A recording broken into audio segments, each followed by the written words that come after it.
এই বছর ধানের ফলন ভালোই আছিল, তবে অনেক পোকার আক্রমণ বেশি, মানে কয়েকদিন পর পরই কীটনাশক দেওয়া হইতেছে, তারপরও পোকার আক্রমণ বেশি। এই যে একটা ধানের ছড়া বের হয়ে গেছে। আসসালামু আলাইকুম, আশা করি সবাই ভালো আছেন। রাতে বৃষ্টি হয়েছিল, সকাল থেকে বৃষ্টি নাই, তবে একটা ঠান্ডা ঠান্ডা পরিবেশ, দিনটা অনেক সুন্দর।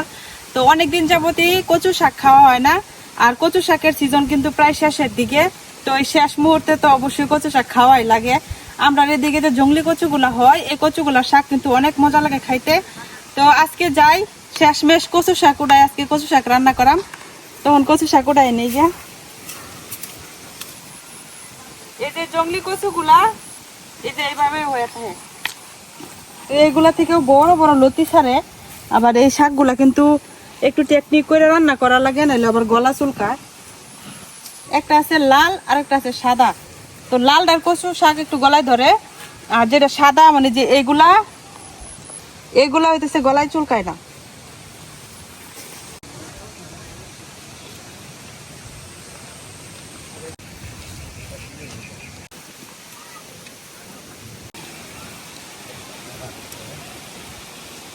এই যে কচুগুলা, এটা থেকে আমরা যে বড় বড় যে পাতাগুলা, এই পাতাগুলো কিন্তু নিতাম না। এই বড় পাতাগুলা হচ্ছে গলা চুলকায়। তো যে মাঝখানে যে কচি পাতাটা, এটারে আমরা বলি হচ্ছে মাইস পাতা। এই মাইস পাতাটাই মূলত আমরা খাই, মানে এইটা একটু গলা কম চুলকায়, আর রান্না করার পরে একদমই গলা চুলকায় না।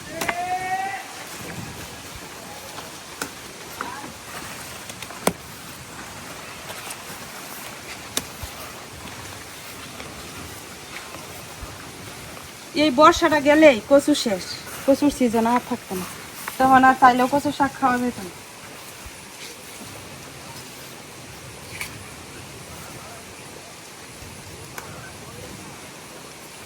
আবার শাক তুলতে গিয়া ঝুঁকের ভয় তো আছে।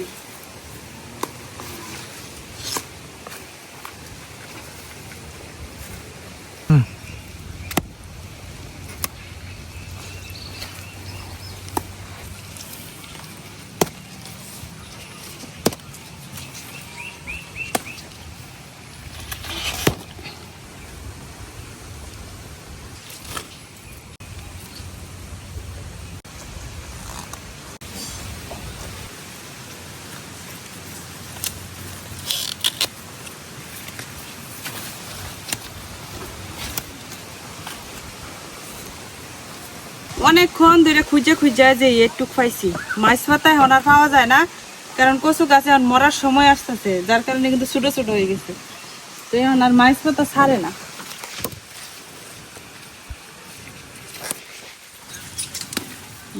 এই পাতাগুলো হইলে সবচেয়ে ভালো হয়।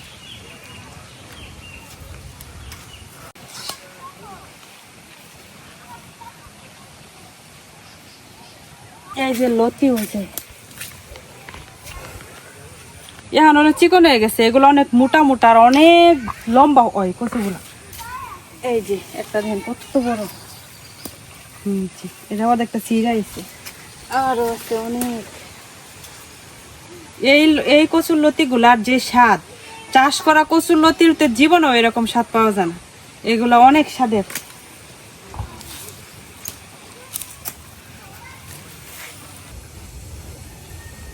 এই যে এতক্ষণে খুঁজা এই কচু শাকগুলা পাইছি, তো আরো খুঁজলে আরো পাওয়া যাইতো। তো আমরা এই কচু শাকগুলা দিয়ে হয়ে যাইব। এখন শাকগুলা ধুইয়া কাটতে পারছে নেই গে। কচু শাক বাছা অনেক সহজ, অনেকে এই ডাটাগুলা নেয়, তো ডাটাগুলা নিতাম না, শুধু শাকটা নিয়াম। কাটাও লাগে না হিসাবে, কারণ এগুলা একদম অর্গানিক, তো মানে চুলায় দেওয়ার সাথে সাথে হচ্ছে একদম গইলা যায়। তারপর আমি যেরকম অল্প অল্প করে কাটতে নিতেছি।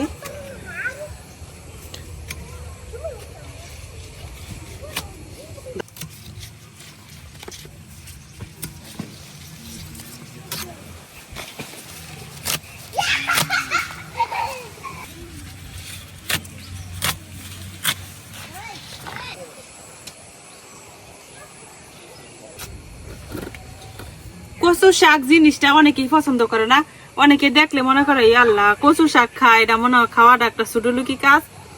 কিন্তু এই শাকের যে উপকারিতা এটা যারা জানে তারা কচু শাকের জন্য পাগল। আর শহরের মানুষ এই কচু শাক কিনে খায়।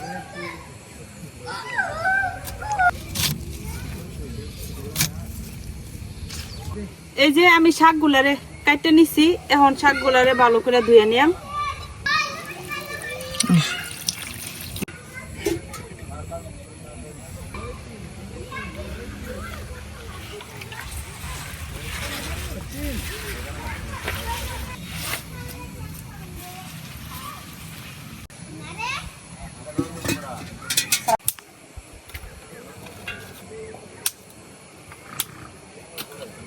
খুব সুন্দর একটা দিন ছিল, এখন আবার যে আকাশ অন্ধকার হয়ে বৃষ্টি নামতেছে। তখন কড়াই বসাই দিছি, তাড়াহুড়া করতেছি একটু তাড়াতাড়ি রান্নাটা করে লাই। এখন দিয়ে দিতেছি পানি, তো অল্প একটু পানি দিলাম। এখন এই পানির মধ্যে কচু শাক গুলা একটু সিদ্ধ করে নিলাম। তো এইভাবে সিদ্ধ করে নিলে এই জংলি কচু গুলা একদমই গলায় চুলকায় না।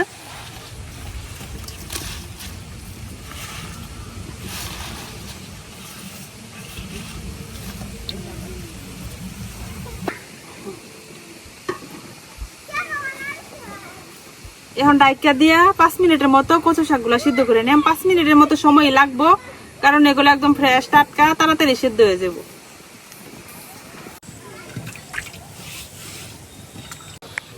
এদিকে কচু শাকটা সিদ্ধ হইতে হইতে আমি পেঁয়াজ রসুন গুলা বাইতে নেই।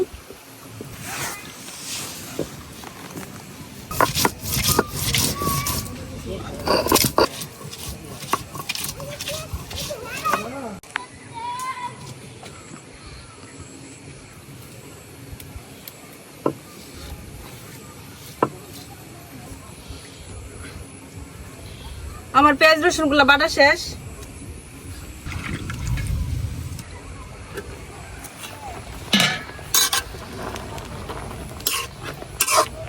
কতগুলা ছিল আর এখন কতটুকু হয়ে গেছে, আরো একদম কমে যাব। তো মোটামুটি সিদ্ধ হয়েছে, আমি খুব ভালো করে সিদ্ধ করে নিলাম।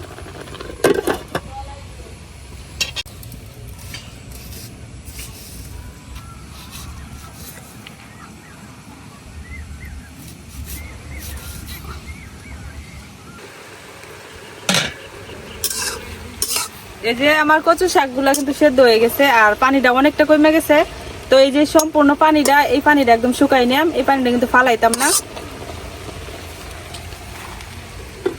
কচু শাকের হইতেছে যে পানিটা সিদ্ধ করার পরে সবুজ থাকে, এই পানিটার মধ্যে হচ্ছে ভিটামিন। তো এই পানিটা ফালাই দিলে অবশ্য গলা চুলকায় না ঠিকই, কিন্তু ভিটামিনটা সবটা গেল গা। তো আমরা কি করি, পানি ফালাই না, তবে আমরা যেভাবে রান্না করি একটুও কিন্তু গলা চুলকায় না।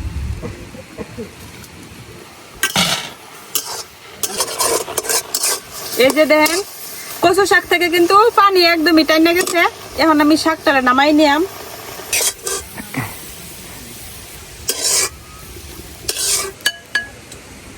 শাকের রসে কড়াই পর্যন্ত সবুজ হয়ে গেছে। তখন কড়াইটা পরিষ্কার করে লই। এখন আবার কড়াই বসাই দিলাম। বৃষ্টি নেমে গেছে, মানে আজকে বৃষ্টিটা বাতাসের সাথে আসতেছে। তো সরাসরি আমার চুলার মধ্যে পড়বো পানি, দেখা যাক তাড়াহুড়া করে পারি কিনা। তো আজকে কচু শাকটা রান্না করা হইতেছে চাপা শুটকি দিয়া। তো অনেকেই ভাবতে পারেন যে আমরা সব সময় শুটকি দিয়া, চাপা শুটকি দিয়া রান্না করি, কি কারণে। কচু শাক মূলত আমরা এইভাবে বেশিরভাগ খাওয়া হয় আর কি, শুটকি দিয়া। চিংড়ি শুটকি হলে চিংড়ি শুটকি দিয়া খাই, আর নয়তো এই চাপা শুটকিটা দিয়া খাই, মানে শীতল যেটা আমরা বলি। তো এখন শীতল গুলা একটু ধুয়ে নিলাম। বৃষ্টির পানি ছিটকে আইতেছে, বৃষ্টির পানি পড়তেছে ডাইরেক্ট তেলের মধ্যে। এখন দিয়ে দেন পেঁয়াজ রসুন বাটা, যে পেঁয়াজ রসুন বাটা রাখছিলাম এটা।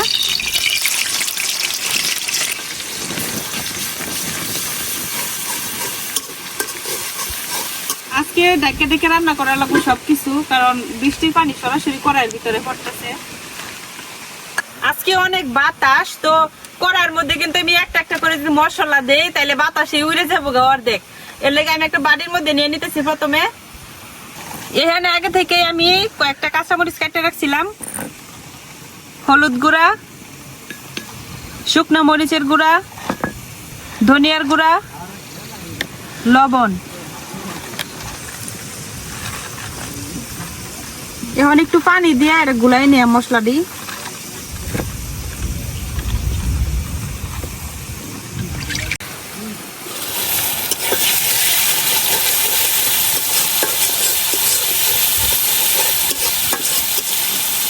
পেঁয়াজ রসুন গুলা হালকা ভাজা হয়ে গেছে। এখন আমি যে মশলাটা রেডি করে রাখছি এই মশলাটা দিয়ে দেম।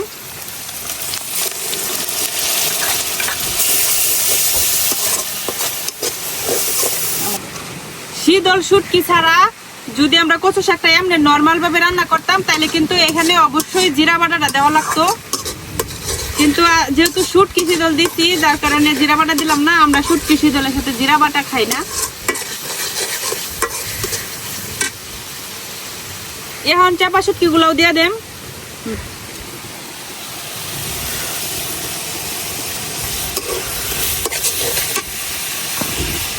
অল্প একটু পানি দিয়ে দিতেছি।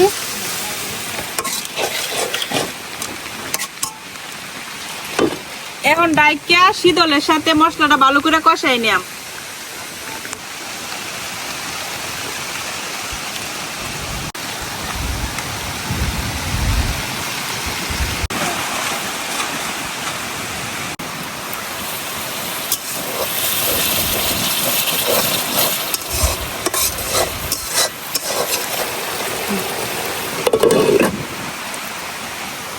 অনেক জোরে বৃষ্টি শুরু হয়ে গেছে, আর এই বৃষ্টিতে যে এই দিক দিয়ে বাতাসের সাথে প্রচুর পানি আসতেছে।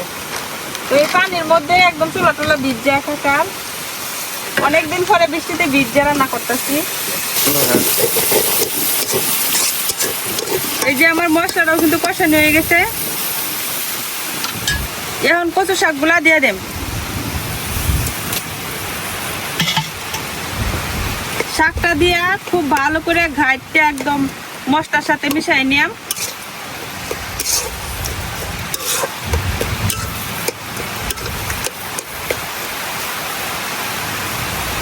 এভাবে রান্না করতে করতে যদি এই শীতলের কাঁটাগুলা বাসে এগুলো ফেলাই দেওয়া লাগবে। যে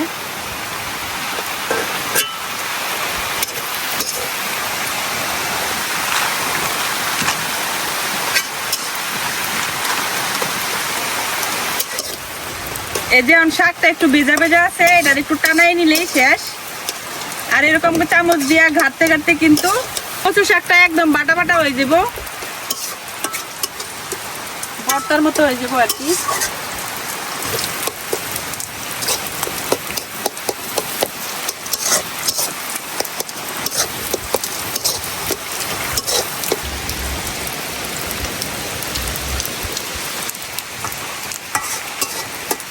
আমার শাকটা কিন্তু হয়ে গেছে। এই বৃষ্টির মধ্যে দেন চুলার পারে একদম বন্যা। যাই হোক, এই বৃষ্টিতে ভিজে ভিজে হলেও রান্নাটা শেষ করতে পারছি। এখন শাকটা উঠাই নিলাম। যত ভালো করে এই কচু শাকটা ঘাটা দেব তত সুন্দর হইব, আর খাইতেও তত বেশি মজা হইব। তো আমরা তো দেখতেই পারতেছেন কি দুর্ভোগ বৃষ্টির মধ্যে। তো ইয়ার চেয়ে বেশিক্ষণ আমি চুলায় রাখলাম না, এখন নামাই নেই।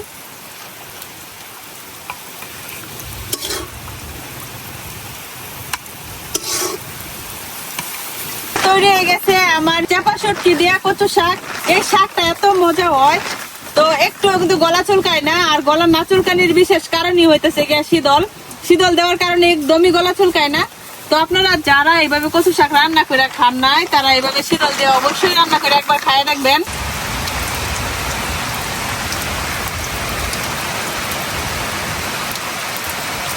জোরে বৃষ্টি শুরু হয়ে গেছে। বৃষ্টি আজকে মনে হয় না আর কমবো।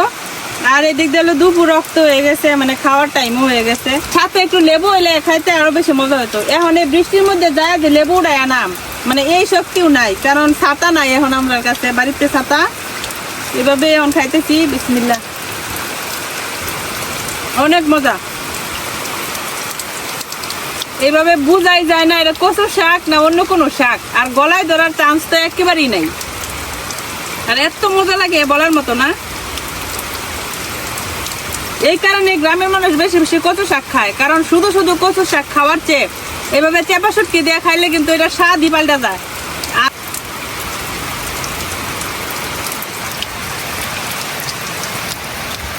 শাকটার যদি আমি আরো কিছুক্ষণ চুলায় রেখে গাঁটতে পারতাম তাহলে আরো ভর্তা ভর্তা হইতো, একদম বাটা মেহেদি পাতার মতো হইতো।